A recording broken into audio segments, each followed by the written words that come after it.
I'd see or hear about a child who ends up in a very precarious or dangerous situation like this, and I would think, wow, what awful parents. I have learned to be much more understanding. I have learned that this kind of snap judgment of parents is unfair. So maybe you saw this viral video. It's a video from Hershey Park a few days ago, and it's a terrifying moment when a young boy, looks to be about 3 or 4, is seen walking on the tracks of the monorail at this park, 100 feet off the ground. And the monorail is, I guess, one of those sightseeing things at the park, goes along above the park, and it runs on a singular rail, hence the name. And this boy was walking on that rail by himself. Apparently, the boy got separated from his parents. He'd been reported missing just a few minutes before this. He wandered away from his parents somehow, and in the span of just 15 or 20 minutes, he ends up walking out on this monorail that was closed, but apparently not blocked off well enough. And here's the video. Watch. Keep walking.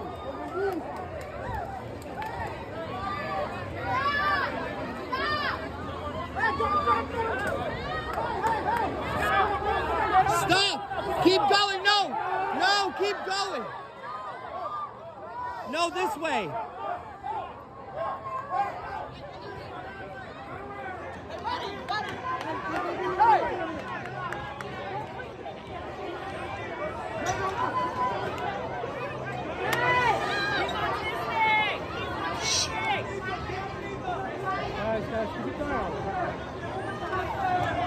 Yes! Oh my God.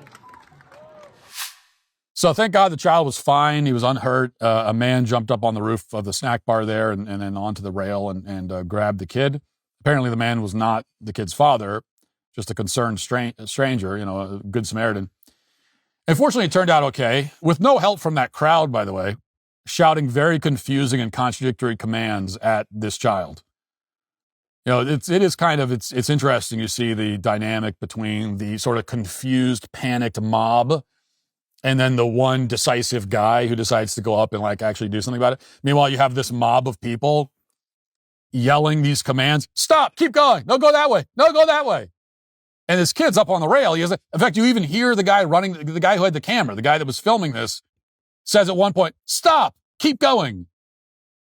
Well, what do you mean stop, keep going? So you want me to stop going or keep going? What do you want? But anyway, it turned out fine. Nobody was hurt. And then a couple days later, another viral story, sort of similar. This time it's a 5-year-old boy. A boy in both of these stories, unsurprisingly, who left his parents' house early in the morning by himself and walked to Chick-fil-A, which was apparently down the street. And then the cops showed up because the Chick-fil-A called the police. And let's watch that.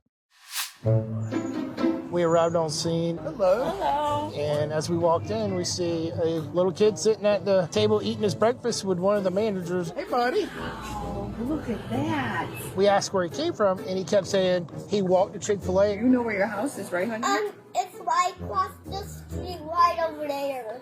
Okay, cool. I have children, and the first thing, you get that knot in your stomach because somebody else who's a parent is missing their child. Are you going to show us where you live? Yeah. Okay. We gathered him up. Look at that. Say thank you. There's a cow for you. I walked him to the back of my patrol car. Are you going to get me a jail? No, I'm not going to put you in jail. And we started checking the area. All right, buddy, where's your house at? We were wondering where did this child come from. Is it right here? None of these doors are open. None of these garages are open. I don't live in a duck pond. So then he explained that he had a white fence. That's where it is. Right here? Yeah. And that's when we pulled up in the driveway. Okay, so they returned the child to his parents, who didn't even know he was gone. They thought he was still asleep upstairs in his room, and they were shocked, as you can imagine. But everything turned out fine there, too. So fortunately, in both cases, the kid was not hurt, although could have been. And here's what I want to say about both these stories. And I don't know anything about the parents in these cases. There's been a lot of criticism of the parents. A lot of the commentary on social media that I've seen about these two viral videos has predictably been all about how the parents are extremely careless and incompetent. What kind of parent would let their kid wander off like that? Only a very, very bad parent would have a child walking on the monorail at Hershey Park or walking into a Chick-fil-A by himself. And look, I get it. I understand that point of view. I used to feel the same way. I'd see or hear about a child who ends up in a very precarious or dangerous situation like this. And I would think, wow, what awful parents. How negligent do you have to be that you managed to, that your kid was able to do that and you didn't notice? But I have learned to be much more understanding. I have learned that this kind of snap judgment of parents is unfair. So I'm going to stick up for the parents in these stories. I don't know anything about them. Maybe it'll turn out that they're total deadbeats and then I'll look stupid for defending them. I don't know. I mean, I have no clue. All I will say is that you don't need to be a deadbeat or a bad parent to end up in a situation like this with your kid. What I've learned through 6 kids is that you will get way more blame or credit for the natural temperament of your child than you deserve. And so much really does come down to your child's natural temperament, their personality. Not everything. I'm not saying the parent's job is unimportant, obviously. The parent can do quite a lot to determine what kind of person the child ends up being, but there is still natural temperament. So if you're a parent and you have a child who would never in a million years run off at Hershey Park and climb up on the monorail or escape your house at, 6 a.m. to go to Chick-fil-A, then good for you. But that's got nothing to do with your parenting skills. I got to tell you, if you're looking at that and say, my kids would never do that. Well, good, but it's not because you're a good parent. I'm not saying you're not a good parent, but it's got nothing to do. Like you're give yourself a pat on the back, but you don't really deserve that pat on the back. You just ended up with a kid who isn't as adventurous as that. And I say this as someone who had 4 kids who were not as adventurous as that, as these boys in these stories. Pretty adventurous. I mean, all my kids are, but not like that. And so I'd hear a story like this even after 4 kids, and I would think, man, what terrible parents. And then we had our twin boys, numbers 5 and 6, and they come along. And we've already, by the time they were born, we'd been in this parenting game for over a decade, and we'd had 4 kids, which by modern standards is a lot.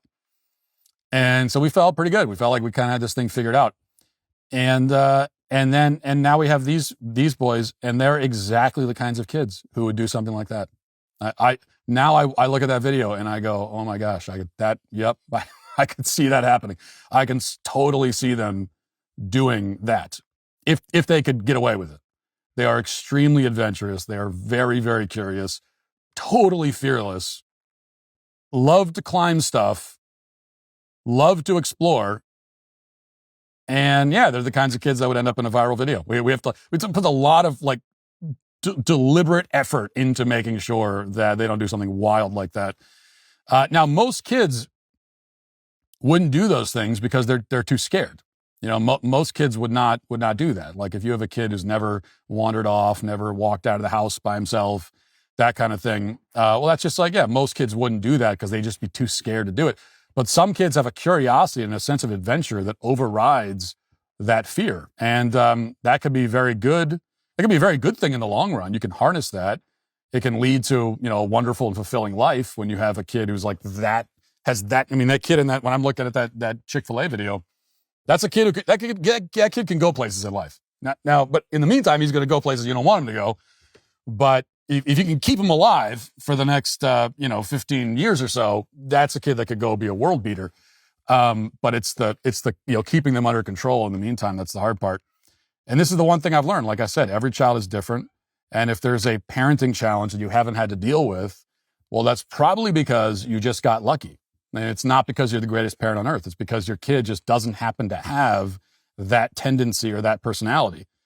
And again, not that there isn't a lot parents can do, but to determine what kind of person your child ends up being.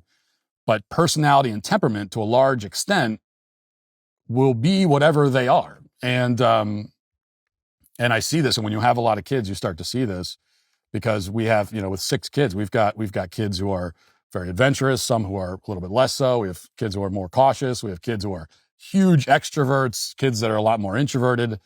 And all these kids were raised in the same house by the same parents in the same way, identical upbringing. Everything's the same sort of like punishments. Everything's the same, and yet they end up being wildly different people, because that's what you're doing as a parent. You're raising human beings who make choices and have personalities. And that's what you run into here. So that's my, I don't know, word of encouragement for the day. If you'd like to see what else I have to say, you can access my full show by going to dailywire.com or by going to the Matt Walsh Show Twitter page. Hope to see you there. Godspeed.